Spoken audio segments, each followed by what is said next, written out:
This is the Thoughts from a Page podcast, which is now a member of the Evergreen Podcasts Network. My name is Cindy Burnett, and each episode I interview authors about their latest works, or others in the book world about their roles, what those roles entail, and the books they love. For more book recommendations, check out my earlier episodes and my website, thoughtsfromapage.com, and follow me on Instagram and Facebook at Thoughts From A Page. Thanks to Maggie Garza of HTX Real Estate Group for sponsoring my podcast. Last week, I posted my first Patreon-only episode, which was my June reading wrap-up, and this week, my first monthly Patreon Bookstagrammer interview will air. For July, I speak with Barrett of Barrett Talks Books and Deb of DG Reads. You can check out the benefits I am offering through the link in the show notes. I hope you will consider becoming a page-turner. Today, I am speaking with Liao Butler about The Tiger Mom's Tale. Lynn was born in Taiwan and moved to the States when she was 7. In her past and present lives, she has been a concert pianist, a professional ballet and modern dancer, a gym and fitness studio owner, a certified personal trainer and fitness instructor, a purse designer, and most recently, author of multicultural fiction. I hope you enjoy our conversation. And now for a quick break. For the last year, I have been focusing more on my health and eating habits. In connection with that, I have started drinking AG1 in the morning. When I started drinking AG1 daily, I could feel a real difference in my health and energy levels. That is because AG1 is a foundational nutrition supplement that supports your body's universal needs like gut optimization, stress management, and immune support. Since 2010, AG1 has led the future of foundational nutrition, continuously refining their formula to create a smarter, better way to elevate your baseline health. I recommend AG1 to all of my family and friends because the company has a team of doctors and scientists. It is tested for 950 contaminants and is NSF certified for sport. It is formulated based on the latest science, and it maintains high quality standards. Thanks AG1 for sponsoring my show. AG1 is a supplement I trust to provide the support my body needs daily. If you want to take ownership of your health, it starts with AG1. Try AG1 and get a free 1-year supply of vitamin D3K2 and 5 free AG1 travel packs with your first purchase. Go to drinkag1.com/thoughtsfromapage. That's drinkag1.com/thoughtsfromapage. Check it out. And now back to my show. Welcome, Lynn. How are you today? I'm good. Thank you for having me here. I'm so excited to have you. We planned this so long ago, so it's wonderful to actually be talking to you now. I know, that was quite a wait, right? It really was. I loved The Tiger Mom's Tale and thought it was just such a wonderful read. So why don't we start out with you talking a little bit about it for those that won't have read it yet? Okay, so The Tiger Mom's Tale is about a Taiwanese American woman. She's half Taiwanese and half Caucasian, who something had happened to her in the past in Taiwan. So she's estranged from her Taiwanese father and hasn't seen him since she was 14. So when he dies unexpectedly, she's suddenly cast back into the Taiwanese family because of a will that he left, that if she doesn't go back and reconnect with her heritage, her family in Taiwan is going to lose their home. So it's just about an American woman who has to reconcile the two halves of herself, how she feels like American, but also is Taiwanese, and that she can't find exactly who she is until she confronts her past and her heritage. And she has all of these family members who are also struggling with their own issues. Right. I thought that was interesting, and I like that it wasn't just her, but there were all these other things happening at the same time, and she was trying to just get it all reconciled. Exactly. Every family has their own drama, whether you're here in America or in Taiwan. Absolutely. Well, how did you come up with the subject matter for this one? It was really based on myself. I was born in Taiwan, so unlike Lexa, I am 100% Taiwanese. But we moved here when I was 7. So I've always grown up feeling like I was American because I was really brought up here. But on the outside, I look Asian. So everybody assumes I'm Asian and, speak perfect Mandarin and whatever. But on the inside, I felt more like an American child. And whenever I went back to visit in Taiwan, they would call me the American cousin. And, we stood out, like our accents, our Mandarin and Taiwanese accents were a little funny. And our mannerism, the way we dress is different. And then when I was here, everybody assumed that I was Asian and not American. So I've always wondered what it'd be like to look Asian on the outside, but grow up with like a Caucasian family that looked nothing like you. And so that's where Alexa was born. I like that. And how was it trying to write it? Did you learn anything about yourself as you were writing the book? Yeah, this book was I started this book, I wrote it in 2015, and I've never been a writer. I've never taken a course or had any writing experience, but I love to read. Like I read all the time, sometimes 5, 7 books a week. And just one day I was just like, you know what? I'm just going to write a book. I sat down and I wrote a book in 6 months. Nobody had ever read it. And I started querying it, not knowing that you're not supposed to do that. So, and I was like, how come nobody's answering me? So then I started Googling it and realized that that's not how you write a book. You need critique partners, you need, practice, you need people to tell you what works, what doesn't. So this has been kind of like a work in progress. I put it aside and wrote a second book, and that didn't pick up either. So then I went back to this book and decided to replot it. I kept all the same characters and just came up with a whole new plot, because the first book I made her half Japanese for some reason. I don't know. I guess I just wanted to try a different identity. And then I realized I should write what I know. So I made her half Taiwanese, and just like me, she knows some of the Taiwanese culture, but not a lot. And she feels awkward in both places. So a lot of it was drawn from like my experiences, but her story is nothing like mine. I've made her, her whole family dynamic up and everything. But yeah, it was really interesting. I got to go back to Taiwan and do research and see all the places that I mentioned and stuff that I forgot about the Taiwanese culture. You actually just preempted my next question. I was going to ask you about your research. So that's perfect. Can you talk a little bit more about that? Well, so when I finished writing it, I realized that I had set parts of it in Taiwan, and it had been so long since I've been back there. So we planned a family trip, and I took my husband and my son, and my mom came with us to introduce them to my Taiwanese family, and also to visit all the places that I had put in my book, like the night markets, which is like huge over there, the food, to experience firsthand again, like all the buildings and culture and everybody's customs and everything.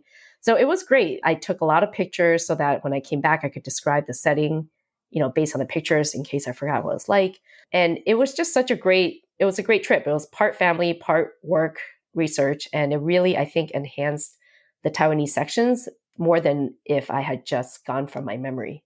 Well, I was so curious about that because I felt as I was reading that you really brought Taiwan to life, the culture, the food.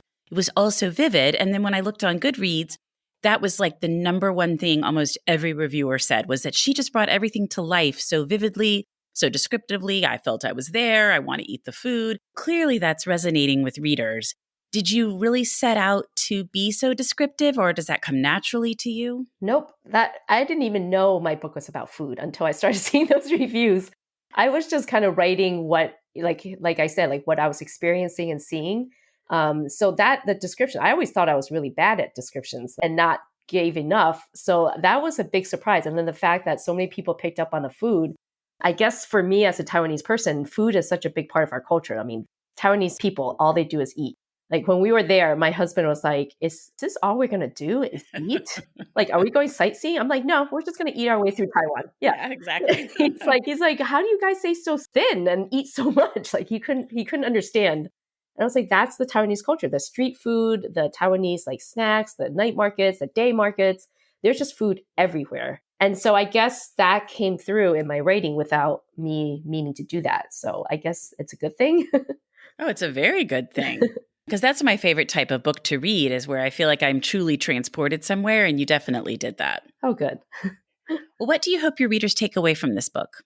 So more important than ever, I think these days, like the Asian perspective needs to be represented in publishing and books, media, movies, everything. Because if you think about it, there's really not that many books about Taiwanese Americans or even the Taiwanese culture. There are some, but not enough. Like my editor at the publishing house, when she offered, she told me that in the 25, 30 years that she's been working in publishing, this was the first book she's ever gotten on submission that was from a Taiwanese American perspective. And I thought that was kind of shocking. I was like, wow. And so it's hard for the few writers out there who are of Taiwanese American descent to represent all of Taiwanese Americans because we have such different perspectives. It's just like saying like, you can't have one person representing all of Caucasian or Italians, whatever. So I think we need more books like this out there. And surprisingly, my biggest critics have been Asian American women because they don't see themselves in my books, which is okay because, it's not for everyone or it's not everybody's perspective. But because there's so few books out there, I feel like we almost are kind of responsible for representing everybody, which is a really hard thing to do. So I really want people to see that we need more books like this and we need more perspectives so that we can see like what Taiwanese culture is. If there's more books out there, then maybe people would get more knowledge and realize that, we're also Americans, even though we're from someplace they never heard of or don't know much about. Well, that's so interesting that you say that, because that was one of my first thoughts as I was reading your book. I'm sure I haven't read a book about Taiwan before. And so I was really glad that that's what you were writing about. And I think it's particularly relevant with the last 16, 18 months we've had and the pushback that the Asian community is getting, the unfair pushback, that I think it's really nice to represent different cultures and understand a little bit more about them, humanize them, Right. help people understand a little better. And to your second point, yes, I mean, we're all Americans regardless of what we look like. Exactly. And that's a big part of what I hope people get from this book, because it was pushed back because of the pandemic and because of the anti-Asian sentiments that was in America. So I hope it's coming out at a time where people are a little more open to learning about a culture they don't know about and, accepting that we are people too, and we are Americans, and we have the same, loves and family drama and love of food that almost every culture has. Absolutely. That there are many things that we share, and obviously people are different, and every culture and group of people have some things that are different, some things that are the same. But at the core of it all, we're way more similar than we are different. Exactly. I agree with that. Well, what was the highlight of writing the book? I don't know if there's any real highlights right now. I mean, it's been torturous. So what was your least favorite part? Maybe we can answer that question instead. My least favorite part of publishing is the waiting. Yeah. Like everything takes so long in publishing, not just from querying and, writing and, getting agent responses, but then like once you do get an agent, you go on submission. And I think that's probably my least favorite part of publishing is being on submission. Because it's like torture. It's like you have no control whatsoever. You feel like you're so close. You finally signed with the agent, but now like the editors have to like it. And not just the editor you submit to, but their whole team and their sales team. And, everybody has to be on board. So it's a very hard life. And I didn't realize this when I decided I wanted to write a book. So I've really learned patience. I have no patience, but the past 2 years has really taught me like you just got to go with the flow. But yeah, I guess the highlight I should say is when I got the book deal, because Berkeley was my dream publisher and Cindy Huang is my dream editor. Before I even thought to write a book, I used to wander through Barnes and Nobles and pick up books from Berkeley and like see Cindy's name in the acknowledgments and be like, oh my God, this is what I would love this to be, if I ever wrote a book. So that was a dream come true. How cool that worked out that way. Yeah, exactly. It could have very well not have. How far out did your book get pushed back? So I got the deal in July of 2019. Oh, wow. And originally they were saying maybe fall of 2021. No, I'm sorry, fall of 2020. But then because of the elections, there was a lot of other stuff going on. They pushed it back to, they said early 2021. And then they said spring 2021. And then when the pandemic hit, it got pushed back again. And then with everything going on in the country, it got pushed to August of 2021. And then about a few weeks later, they're like, oh, good news. We moved it to July 6th, kind of stuck there. So it's been quite a lot. You're like, please stop moving my book. I mean, it's okay. Like now I'm kind of glad it did, just because even though we're still in the pandemic, we're coming out of it slightly. So it feels a little bit better than if it did come out earlier in 2021 or 2020. So I think it just works out in the end, like the way it's supposed to. I do agree with that. And I always say that to my children and even to myself when things are happening that I'm not thrilled with. Like these things work out in the end. And not having it come out during the fall 2020 election, I think is very wise. That was not really something I realized publishers paid attention to until this election. But I can see why it makes perfect sense. And I think you just don't want any part of that. Yes. But I mean, it's been a long 2 years because it'll be about 2 years from the time I got the offer before this book is published. So, people always ask me like, when's your book coming out? Is it already out? I'm like, no. They're like, are you sure you have a book coming out? Right. Exactly. Like, are you sure you wrote a book? Yeah, exactly. Now I want to take a quick break and tell you about a new podcast that I just discovered. I recently found the Looking Into Wine podcast hosted by Mattia Scarpazza. Having finished the prestigious WSET wine diploma, He wanted to continue learning and go more in depth on some of the topics that fascinated him, taking the audience with him in this learning process. The Looking Into Wine podcast covers wine regions, styles, wine science, and producers. Interview-style episodes are detailed, comprehensive, and inspirational. The podcast guests are renowned authorities on the subject. He speaks with authors, advocates, winemakers, and more. I hope you will check it out. Well, I love the cover. I remember when you did the cover reveal, and I just thought that cover is outstanding. Do you just love it? I do now, but I didn't know what to expect. Like all the books I read have like people on them and like, not illustrated copies. So I had no idea what to expect. So when I got the copies, they gave me like 4 choices, I think. I did not like any of them because it wasn't what I was expecting. But then my agent talked me down and some author friends, they're like, this thing is fantastic. And I was like, you know what? You're right. I didn't, because, when you get something stuck in your head. For sure. And then you actually see the thing and it's completely different. It just takes a while. And then once they pointed out all the great things about it, like the eyes and like the sesame ball things and the moped, I realized, it's stunning. Like it's like a piece of art. And I was so lucky to have it. And now I just absolutely love it. It's on everything. I made fabric out of it and have made little coin purses and card holders out of it. I have a phone case made from it. So yeah, it's beautiful. It is absolutely beautiful. And I think it is very representative of the book. And I think it's very different in a great way, because my complaint sometimes with covers is so many of them really look derivative of a bunch of others. And so you see yours and you immediately know it's your book. And I just think it's stunning. And I love all the graphics they've done for you on Twitter. I just think it's wonderful. Yeah. And I love the way the eyes, like if you look at the book from far away, the eyes are like looking at you. So, well, and my one complaint about Penguin Random House generally, and Berkeley falls under that, is that they're not doing much in the way of print galleys. So I haven't seen the book yet. I've only seen the net galley read, but hopefully they're going to go back to galleys at some point. Yeah, that would be so nice. Yeah, I know that was one thing I was very disappointed about. I was looking forward to getting the physical arcs and, but now I just got my author copies last week. So it's very exciting. That is very exciting. And I think I remember seeing that on Instagram. And actually then I reached out to your publicist and was like, can I get a copy, please? Because they're out. They're here. I was seeing them on Instagram. And speaking of Instagram, another thing that I have absolutely loved that you do are those hilarious reels where like your marketing team wanted you to do something. And so you like started out with it and then you're like, okay, here's my first attempt. It's been so much fun to watch those. Well, that was like when they asked me, they say, okay, we'd like you to make about 11 videos. I was like, what?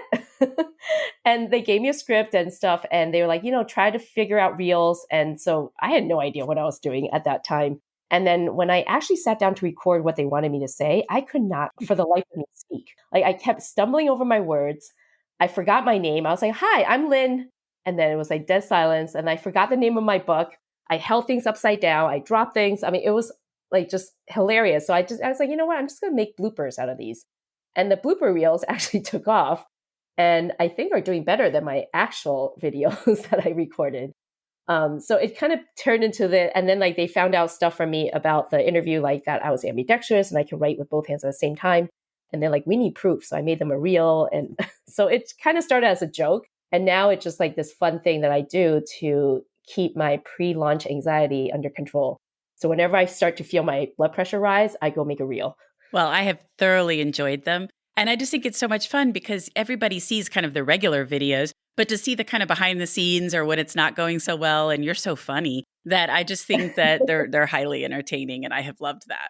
Yeah, so I hope people can see that writers are people who can't speak, can't do things right, forget their own names, and well, that happens to me actually sometimes on the podcast, particularly when I'm trying to record my intro and outro. I will sit down and all of a sudden I cannot get like 2 paragraphs without having to record it 6 times. And I'm like, what is wrong with me? I talk all day long on these podcast interviews. And then I sit down to try to do one little recording by myself and I can't get it out. And I actually recorded because I kept recording. I was like, oh my, I can't believe I just forgot that. And I talked to myself and somebody said to me, made a comment on one of my reels, said, you played dumb so well. And I said, who's playing dumb? That really happened. Okay, that's even funnier. I was like, I wasn't playing. That was like, real. You're like, hey. Well, what about the title, The Tiger Mom's Tale? So originally the title was Fit Girls Don't Cry. And this was like back in 2015. And then I changed it because when I was submitting to agents, I realized it wasn't getting the right feel. They weren't getting the right feel for the book. So then I came up with The Tiger Mom's Lies. And I love that title because it was all based on, her lies. But when I got my contract with Berkeley, they at first did not want to use the Tiger Mom because they didn't want the stereotype to be associated with the book, even though the character is a Tiger Mom.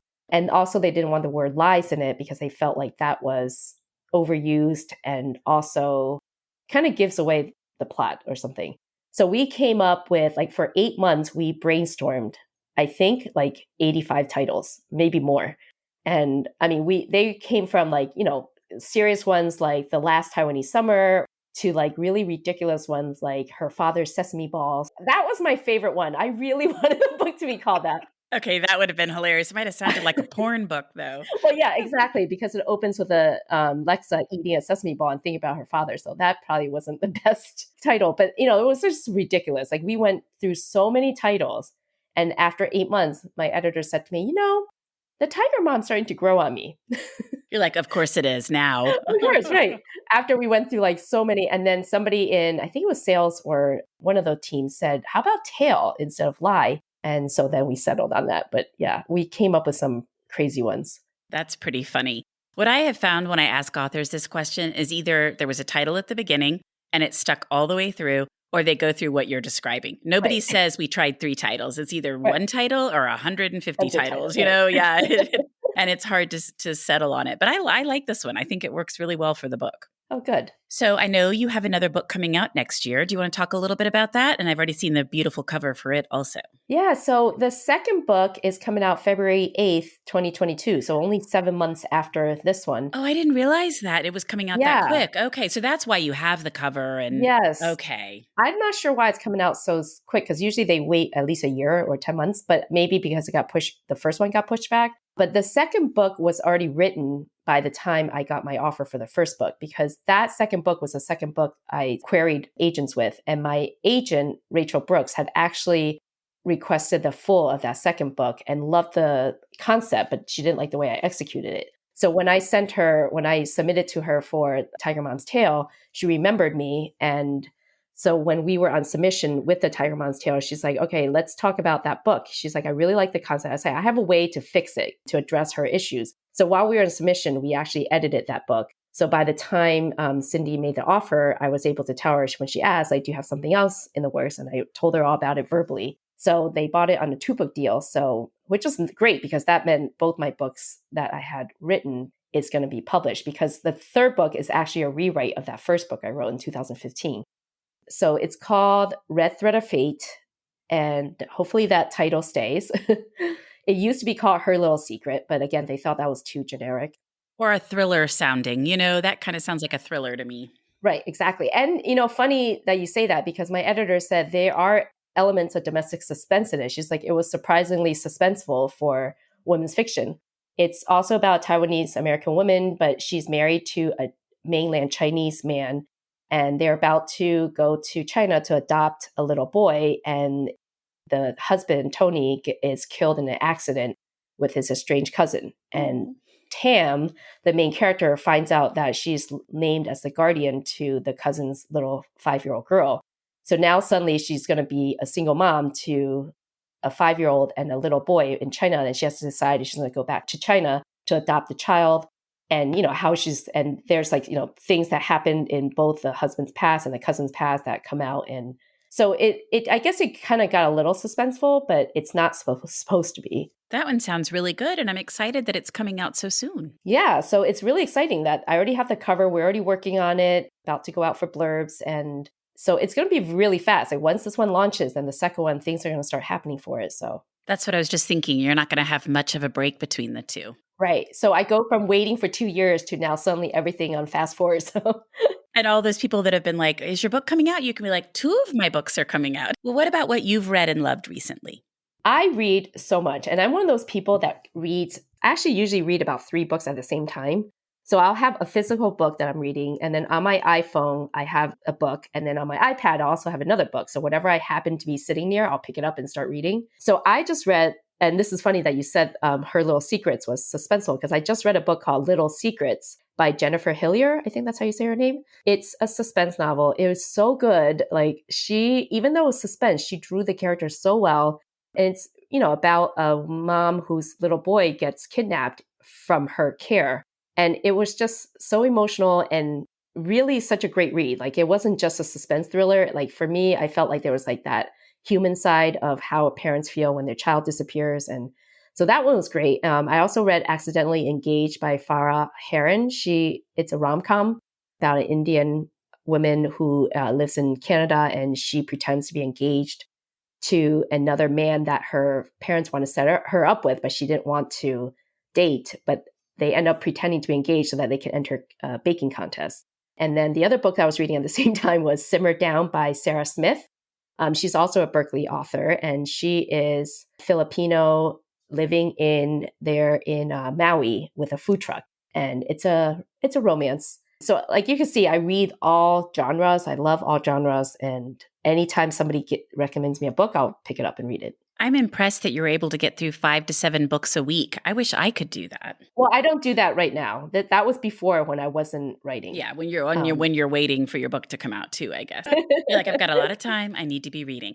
Yes. And so when I read books very fast, and then I usually reread the books that I love. So if I really love a book, I'll read it 5 times. Really? Yeah. Oh, wow. The only thing I ever do that with is Jane Austen. I have reread Pride and Prejudice and Persuasion probably 10 times each, but that is about the only thing I can think of that I have reread. Yeah, I tend to read the books that are on my bookshelf. I have an Ann Tyler book from a long time ago. I think it's called Ladder of Years or something. And I've read that book maybe 20 times. That's how much so if I really like a book, because every time I read it, I get something out of it that I missed the first time. I think that's exactly right. And there are times when I have read a suspense story that I want to go back and do that because I know I've missed clues as I went along. Right. So that makes sense. I just usually am looking ahead, trying to read whatever else I need to be reading before I have an interview or an article to write or something. That would be fun to go back and revisit some of those. And I always wonder too, The Book Thief is one of my all-time favorite books, but I read it so long ago. And I wonder now if I pick it up, would I feel the same way about it? Exactly. Yeah. And that's the same with me for The Poison Whip Bible by Barbara Kingsolver. That was my all-time favorite book, but I haven't read it in so long that I wonder what I would think of it now. Well, Lynn, I'm so happy that you came on the Thoughts from a Page podcast, and I was thrilled to talk with you about The Tiger Mom's Tale. Yeah. Thank you so much for having me. It's been fun. Thank you so much for listening to my podcast.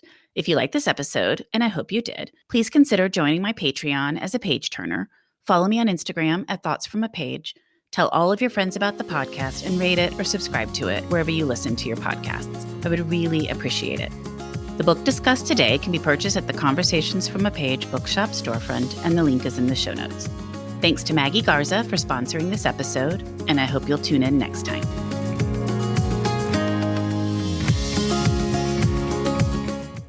I'm Allison Holland, host of the Kennedy Dynasty podcast. Equipped with a microphone and a long-term fascination of the Kennedy family, I am joined by an incredible cast of experts, friends, and guests to take you on a fun, relaxed, yet informative journey through history and pop culture. From book references to fashion to philanthropy to our modern expectations of the presidency itself, you'll see that there is so much more to Kennedy than just JFK or conspiracy theories. Join me for the Kennedy Dynasty podcast.